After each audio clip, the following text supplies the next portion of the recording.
If you've ever found yourself thinking, I want to support people emotionally, but I don't know where to start, then this episode is for you.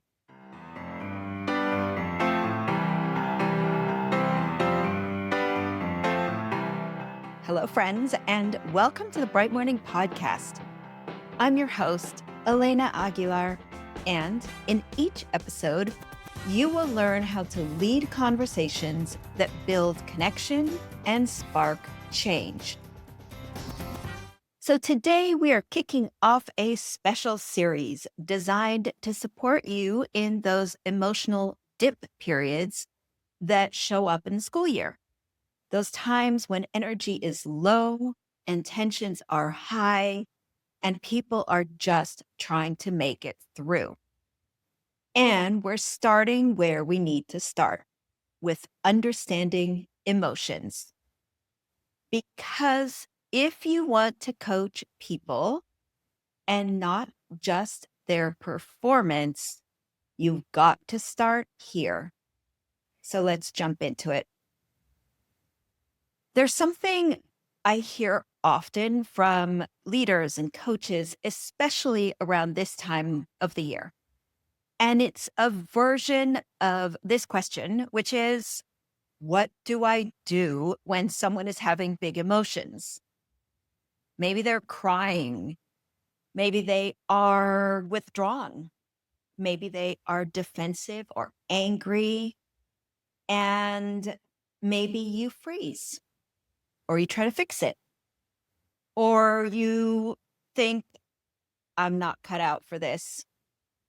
Or you worry that you will overstep and venture into therapy land.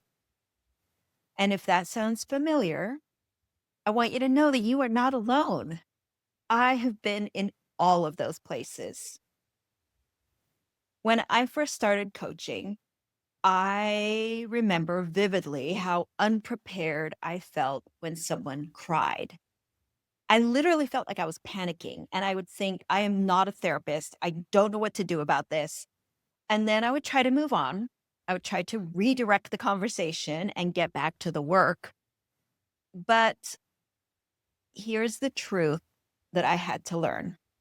And it's one that changed everything for me, which is emotions are the work.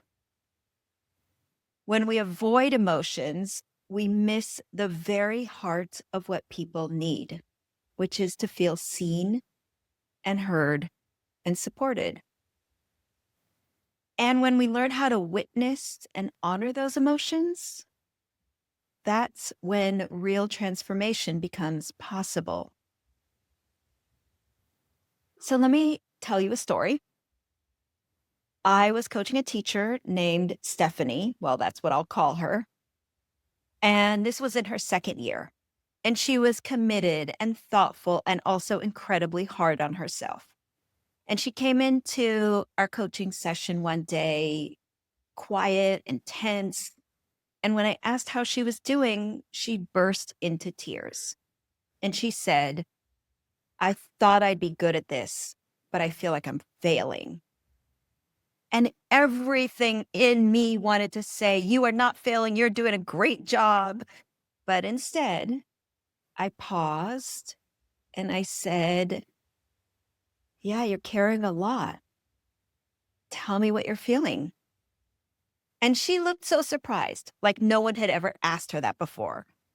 And she said, honestly, ashamed, angry, tired, and I'm scared I'm not cut out for this. So in that moment, I didn't reframe. I didn't try to fix. I just stayed with her. And I said, that makes sense. I hear you. And I'm here to be in this with you. And because she felt safe, she kept going. She talked about the pressures that she was under, the expectations that she had for herself, and her fear of letting students down. And that conversation became a turning point, not because I had the right answers, but because I was willing to just be with her emotions. I was willing to stay present. So if you're wondering where to begin, start here. And these are a few foundational truths that I write about in my book, Arise. So the first one is that emotions are neutral. They aren't good or bad. They are signals, they're data. They give us information about our needs and our values and our boundaries. The second thing is emotions are universal. Everyone feels them, even if we express them differently. Suppressing emotions doesn't make them go away. It just means they show up in other ways and in other times. The third thing to know is that emotions are temporary. They rise, they peak, and they pass. We don't have to fix them. We just need to stay present. Fourth, emotions are a doorway to transformation. When we witness and honor emotions, we create the conditions for growth and healing. That's why I often return to one guiding practice in my coaching, which is witness without fixing. Witness without fixing. And that can sound like saying, I can tell this is really hard. Or it makes sense that you're feeling this way. Or even just, I'm here with you.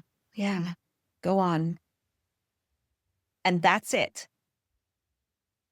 That might not sound like much, but this is presence. This is genuine, grounded presence.